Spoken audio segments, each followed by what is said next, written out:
जय हिंद दोस्तों, त्यागी trading tips में आपका स्वागत है। दोस्तों, इस वीडियो के अंदर हम बात करने वाले हैं दो कंपनियों के बारे में। यहाँ पर बात होने वाली है एक कंपनी जो कि बहुत ही शानदार है, उसका 40% प्रॉफिट गिरा हुआ। एक ऐसी कंपनी जिसका नाम है SBFC फाइनेंस लिमिटेड, जो पिछले 4-5 क्वार्टर से शानदार परफॉर्मेंस दिखा रही है। यानी कि Q1 के अंदर शानदार रिजल्ट्स देखने को मिले हैं, शानदार रिजल्ट्स देखने को मिले जी। तो अब क्या करें? यहाँ पर सबसे बड़ी बात यहाँ पर निकल कर आ रही है कि कैसे करें, क्या करें। ठीक है, देखिए, जब आप रिजल्ट्स देखते हैं, थोड़ा चार्ट पैटर्न देखते हैं, मार्केट कैप देखते हैं, तो सारी चीज़ें याद आ जाती हैं आपको कि होल्ड करना चाहिए, रुकना चाहिए, फ्रेश खरीदारी कर रहे हैं तो कहाँ पर खरीदारी करना चाहिए। किसी की जरूरत नहीं पड़ती है, रिकमेंडेशन कोई नहीं है। वीडियो देखने के बाद खुद से आप अनुमान लगाने में एलिजिबल हो जाएंगे, इतनी पोटेंशियल भरी वीडियो आपको मिलने वाली है। चलिए, सबसे पहले देखते हैं SBFC फाइनेंस लिमिटेड। सबसे पहले देखेंगे, किसी भी कंपनी के अंदर लॉन्ग टर्म होल्डिंग करना है या खरीदना है, मार्केट कैप जरूर देखना आपको। कितना है? 11,000 करोड़ का। इससे क्या पता चलता है कि 1 लाख, 2 लाख, 3 लाख करोड़ की कंपनी नहीं है, पोटेंशियल है। उसके बाद क्या है, देख लिया। थोड़ा सा चार्ट पैटर्न एक बार देख लीजिए, 5 साल का देखना हो 5 साल का देख लीजिए। यहाँ पर आप देखेंगे, ठीक है, बीच में तेजी गिरावट तेजी। तो ये शेयर कितने से भाग रहा है? 81 रुपये से। अभी कितना है? 109। तो एक चीज यहाँ पर मिल गई कि बीच में तेजी, बड़ी तेजी, गिरावट, तेजी, गिरावट, बीच बीच में गिरावटें भी अच्छी खासी होती हैं और शेयर ऊपर की तरफ भागना शुरू कर देता है। और अभी भी अपना हाई ऊपर की साइड में मारने के बाद 120 रुपये, नीचे की साइड में 109 रुपये के आसपास चल रहा है। ठीक है, तो एक चीज तो आपको मिल जाती है कि हाँ, अभी कोई खास तेजी नहीं बनी है, आगे पैसा बन सकता है। ये एक रफ आइडिया आपको मिल गया है। ठीक है, अब देखते हैं कंपनी के फंडामेंटल, उससे आइडिया और स्ट्रॉन्ग आपका हो जाएगा। करते हैं SBFC फाइनेंस लिमिटेड के बारे में। एक साल पहले 297 करोड़ का रेवेन्यू था, उसके बाद 314 करोड़, उसके बाद 333 करोड़, उसके बाद 361 करोड़, उसके बाद देखेंगे 388 करोड़। कितना? 388 करोड़। इस तरीके से लगातार रेवेन्यू कंपनी का बढ़ रहा है। ठीक है, कहीं भी आप देख लीजिए, धीरे धीरे देखने को मिल रहा है, रेवेन्यू बढ़ रहा है। अब देखेंगे हम 4-5 क्वार्टर देख लीजिए, पिछले देख लीजिए 5 क्वार्टर से आप देख सकते हैं कैसी परफॉर्मेंस देखने को मिली है। 79 करोड़ का प्रॉफिट था, बढ़कर 84 का हो गया, फिर इसके बाद 88 हो गया, उसके बाद 94 हो गया, उसके बाद 101 करोड़ का प्रॉफिट हो गया। तो क्या ये ऐसे ही आगे बढ़ने वाला? देखिए, ये कह पाना बड़ा मुश्किल है। बहुत सारी कंपनियों के अंदर ऐसा ठीक हुआ है आगे, उसके बाद बहुत ज़्यादा डिप हो जाता है। बहुत कंपनियों के अंदर ऐसा हुआ है। ठीक है, यहाँ पर अगर हम देखने की कोशिश करते हैं, ग्रोथ एनपीए लगातार बढ़ रहा है, 2.78% तक पहुँच चुका है। नेट एनपीए के अंदर भी ग्रोथ देखने को मिल रही है, बढ़ोतरी। तो एनपीए के अंदर ग्रोथ नहीं होनी चाहिए, एनपीए बढ़ना नहीं चाहिए, एनपीए घटना चाहिए। क्या होना चाहिए? घटना चाहिए। तो पहले कितना होता था? 2.54। अभी देखिए लगातार धीरे धीरे बढ़ता हो जा रहा है। ठीक है, तो ये एक निगेटिव पॉइंट यहाँ पर देखने को मिला। लेकिन जिस तरीके से प्रॉफिट बढ़ रहा है आगे की साइड में, तो एक दिन ऐसा हो सकता है कि एनपीए घट भी सकता है। ठीक है, तो क्योंकि प्रॉफिट निकल कर आ रहा है, मतलब कि कंपनी का धंधा, जो लोन बांट रही है कंपनी, वो ठीक ही चल रहा होगा। ठीक है, अब आगे देखते हैं किस तरह की परफॉर्मेंस देखने को मिलती है। फिलहाल तो एक रफ आइडिया आपको मिल चुका है कंपनी के बारे में। प्रोमोटर की होल्डिंग की अगर बात करते हैं, तो प्रोमोटर 64% की हिस्सेदारी थी, आज की डेट में घटकर रह गई 53% की। तो इस कंपनी के अंदर एफआईज खरीदारी कर रहे हैं। क्या कर रहे हैं? एफआईज। तो एनपीए तो एफआईज को भी दिखाई दे रहा होगा। समझिए सारी चीज़ों को। ठीक है, तो ऐसा नहीं कि स्टॉक मार्केट के अंदर आप आ गए हैं, कुछ पॉइंट्स को याद करके बस आप जीत जाएंगे, नहीं। हाँ, जीता जा सकता है अगर स्ट्रॉन्ग पॉइंट हो, सही समय पे आप काम करें, अच्छी कंपनियों के अंदर अगर दाव खेलें तो जीत हो भी जाती है। ठीक है, बहुत कुछ सीखना रहता है। चलिए, और धीरे धीरे जैसे मार्केट के अंदर समय बिताएंगे तो बहुत कुछ सीखने को आपको मिलेगा। तो हिस्सेदारी कितनी थी? 2.23%। बढ़ते बढ़ते कितनी हो गई आज की डेट में? 7.12% तक हिस्सेदारी हो गई। इसी तरह से डीआईज की भी हिस्सेदारी बढ़ी है, 16.99% की हिस्सेदारी है।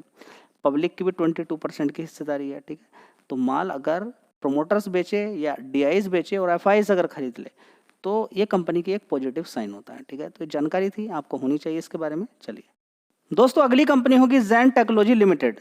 1,773 रुपये का भाव यहाँ पर देखने को मिल रहा है। पिछले 5 साल का अगर चार्ट पैटर्न अगर आप देखने की कोशिश करते हैं और रिटर्न देखने की कोशिश करते हैं कि कितना पैसा इसने बना के दे दिया है, तो यहाँ पर आप देख सकते हैं 2,915% के रिटर्न बना के दे दिए, मतलब कि 29 गुना पैसा करके दे दिया है। चलिए, एक साल का चार्ट पैटर्न थोड़ा सा देख लेते हैं। तो लोअर लेवल से अगर देखें तो 1,000 रुपये से इसने तेजी दिखाई और ये शेयर पहुंच गया 2,200, यानी कि फिर डबल पैसा इसने कर दिया। और ये ज़्यादा समय की बात नहीं है, फरवरी से लेकर अब तक की बात है, 3-4 महीने में पैसा डबल कर दिया। ठीक है, उससे पहले गिरावट भी हुई थी, पूरे मार्केट के अंदर गिरावट हुई थी दिसंबर सितंबर के अंदर, और गिरावट भी ज़्यादातर शेयर्स के अंदर इतनी थी कि इसको भी आप देख सकते हैं 2,400 रुपये से गिरते गिरते शेयर कितना पहुँच गया था? ₹1000 से भी नीचे ₹972 तक, यानी कि 50% की गिरावट देखने को मिली। और ऐसा ही मौका होता है खरीदारी करने के लिए। ये बार बार रिपीट, कितनी बार ऐसा रिपीट हुआ है कि बड़ी बड़ी गिरावटें हुई हैं। उन्हीं गिरावटों में एक छोटा निवेशक टूट जाता है, नुकसान में बेच कर निकल जाता है। और ये बड़े प्लेयर को मालूम है कि गिराएंगे, ये बेच कर निकलेंगे। देखिए 10-5% में कोई बेचता भी तो नहीं है। जब भी कभी गिरावट होगी अच्छी कंपनी के अंदर बड़ी ही होगी। बस इस चीज को याद रखिएगा। अब मार्केट वैसा नहीं होगा जैसा आप सोच रहे हैं। जब भी कभी गिरावट होगी, बड़ी गिरावट होगी, और बड़ी गिरावट से एक रिटेल निवेशक बुरी तरह से डर जाएगा और वो माल बेचकर निकलेगा बाहर और बड़ा प्लेयर खरीदेगा। इस चीज को जितनी जल्दी है रट लीजिए, ये दिमाग में आपके बात बैठ जानी चाहिए, ठीक है। तो अच्छा पैसा इसने ऑलरेडी बना के दिया है, 1 साल में भी अच्छी परफॉर्मेंस आपको दे दी है। लेकिन अब कुछ समय से आप देखेंगे तो नीचे की साइड में गिरावट शुरू हो गई है, क्योंकि पहले से ही रिजल्ट्स आने से पहले ही पता चल जाता है क्या चीज़ें होने वाली हैं, ठीक है। अब देखिए ऐसा नहीं कि यही कंपनी ड्रोन बना रही है या फिर और कोई दूसरी विदेशों के अंदर ड्रोन नहीं बन रहे। आप ईरान को देख लीजिए, एक शानदार से शानदार ड्रोन बना के तैयार करा है। चाइना भी ड्रोन बनाता है, आप देखेंगे अलग अलग, अमेरिका भी ड्रोन बनाता है, इजराइल भी ड्रोन बनाता है। अलग अलग कंपनियां हैं, अलग अलग कंट्रीज़ हैं जो ड्रोन बनाते हैं। अब इसकी एक पॉइंट मैं आपको बता देता हूँ। सबसे पहली बात क्या है, क्या कि इसका जो क्लाइंट है ना वो सरकार है। चलिए, सरकार, अब क्या इस समय लड़ाई देखने को मिल रही, लड़ाई हो या नहीं हो, डिमांड तो आप देखिए, जब लड़ाई शुरू होती है तो कितने कितने ड्रोन की आवश्यकता पड़ती है उसका आप अनुमान लगा सकते हैं। दोस्तों बात करें रसिया और यूक्रेन की लड़ाई कितने समय से चल रही है, इजराइल और हमास की लड़ाई कितने समय से चल रही है। अब 1-2 दिन की लड़ाई नहीं रह गई और कितने कितने ड्रोन छोड़ने पड़ रहे हैं, आप समझिए, ठीक है। तो लड़ाई की कोई सीमा नहीं रह गई है कि 6 महीने 7 महीने कितने दिन तक लड़ाई चलने वाली है। सपोज कीजिए कि चाइना से ही अगर हमारी भिड़ंत हो जाए, मान के चलिए, तो कितने समय तक लड़ाई चलेगी आप खुद अनुमान लगा सकते हैं, ठीक है। तो ड्रोन की रिक्वायरमेंट बनी ही रहेगी और अच्छा खासा रिजर्व होना जरूरी है। तो डोमेस्टिक मार्केट से 60% कंपनी कमाती है और एक्सपोर्ट से 40%, ठीक है। तो ऐसा नहीं कि सरकार पे ही डिपेंडेड है। Anti drone system, training, simulators, सारी चीज़ें बनाकर तैयार करती है कंपनी, ठीक है। सारी चीज़ें प्रोवाइड करती है। लगातार ऑर्डर्स कंपनी को मिलते रहते हैं। कंपनी की अगर बात करते हैं रेवेन्यू, रिपीटेड कस्टमर, रिपीटेड का मतलब यही है कि सरकार से ही ज़्यादातर ऑर्डर्स मिलते हैं या फिर विदेशों से भी रिपीट ज़्यादा होते नजर आते हैं।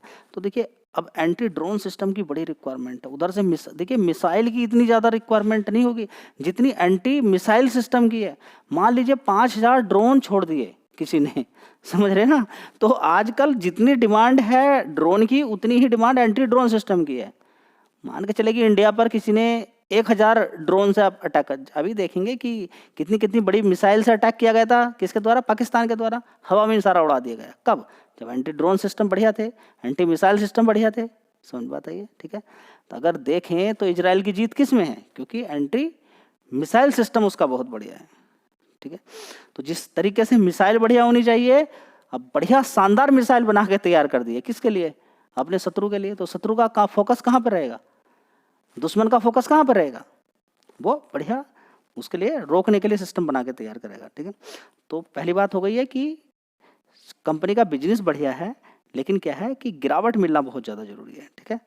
गिरावट मिलना बहुत ज़्यादा जरूरी है। तो दोस्तों ऐसी कंपनी के बिजनेस पर थोड़ा कोई ज़्यादा ध्यान, मतलब कि प्रॉफिट और रेवेन्यू पे इतना कोई खास ध्यान नहीं देते हैं। अगर उनको लगता है कि आने वाले टाइम में कंपनी बढ़िया कुछ करने वाली है तो बहुत सारी चीज़ों को लोग छोड़ देते हैं, ठीक है। किस पर फोकस करते हैं कि ड्रोन बनाने वाली कंपनी है तो आगे ग्रोथ कर लेगी, हम बैठ जाते हैं चुपचाप। उसी वजह से लोगों का पैसा बन चुका है, यहाँ पर पैसा बन चुका है, ठीक है। बहुत सारे लोग बनाने की कोशिश करेंगे, समय देना पड़ेगा, गिरावट ढूंढनी पड़ेगी। यहाँ पर देखेंगे जून 1 साल पहले 255 करोड़ का रेवेन्यू था, उसके बाद 242 करोड़, उसके बाद 152, उसके बाद 325 करोड़। देखिए अब देखिए 200 की रेंज में पहुंचने के बाद रेवेन्यू घटकर 158 करोड़ हो गया। अब इसका मतलब ये नहीं कि शेयर गिरकर क्रैश खत्म हो जाएगी कहानी, नहीं, बढ़ सकता है आगे, अच्छा आ सकता है। जैसे कि आपने मोतीलाल ओसवाल फाइनेंशियल सर्विसेज के अंदर देखा, रेवेन्यू जबरदस्त गिरने के बाद फिर बढ़ गया, लेकिन वो बढ़ना चाहिए। याद रखिएगा ऑपरेटिंग प्रॉफिट लगातार घट रहा है, 111 करोड़ से 80 करोड़, 44 करोड़, बढ़ा थोड़ा, फिर 64 करोड़ रह गया। इस चीज़ पर ध्यान होना चाहिए। नेट प्रॉफिट की बात करें 79 करोड़ का, उसके बाद 63 करोड़, 43 करोड़, 114 करोड़, अब देखिए 53 करोड़ रह गया, ठीक है। तो 50% से भी ज़्यादा प्रॉफिट के अंदर गिरावट देखने को मिल रही है क्वार्टरली बेसिस पर। किसके अंदर? क्वार्टरली बेसिस पर और ईयर ऑन ईयर बेसिस पे भी बढ़िया गिरावट है, यहाँ पर आप देख सकते हैं। ठीक है, अब देख लेते हैं एक बार इस कंपनी के अंदर रिजर्व्स देखिए 1692 करोड़ का। कितना? 1692 करोड़ का। बोरोइंग कितनी है? सिर्फ 61 करोड़ की। टोटल एसेट्स भी देखिए 2000 करोड़ तक पहुंच चुके हैं, पहले 750 करोड़ थे। ठीक है, तो कंपनी ग्रोथ कर रही है, बस यही लोगों के पास होना चाहिए। अब ग्रोथ कर रही है तो देखिए रिटर्न तो ऑलरेडी बन चुके हैं, ये भी आपको मालूम होना चाहिए। और जब रिटर्न बन जाते हैं तो फिर एफआईएस क्या करता है? माल बेचना शुरू कर देता है 8% से, अब 6% रह गया। और डीआईएस भी देखिए 8% से थोड़ा सा 9% से देखिए 8% है। ठीक है, तो ये चीज़ आपको फोकस करना चाहिए कि एकदम कोई अच्छी भी कंपनी है तो आंख बंद करके कहीं नहीं खरीदना, सारा काम आंख खोल के करना है। चलिए।